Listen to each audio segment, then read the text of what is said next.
Welcome to Luca and Miguel. Enjoy the video. You start by opening Chrome and launching incognito. This is the only way for session-level private browsing. Press Ctrl plus Shift plus N on Windows or Shift Command N on Mac to open a fresh incognito window, and notice the dark theme and hat and glasses icon. That confirms you're in private mode.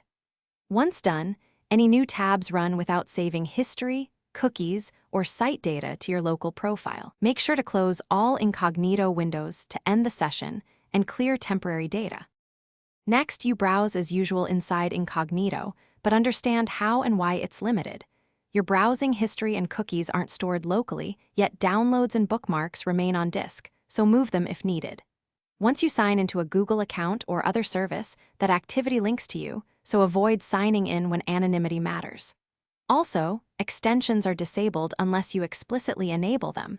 This reduces fingerprinting risks. Finally, make sure to open only necessary tabs to minimize leftover data until you finish. To finish, close every incognito window. That clears the temporary session data from your machine. If you still see saved history, make sure you didn't accidentally use a regular Chrome window or remain signed into a synced profile. Check Chrome's profile menu and sync settings. Once done, consider a VPN if you need privacy from network observers, because incognito does not hide your traffic from ISPs or visited sites. If pages still show logged-in state, sign out and reopen incognito to reset cookies. Thanks for watching and please subscribe. It's the best investment you'll ever make.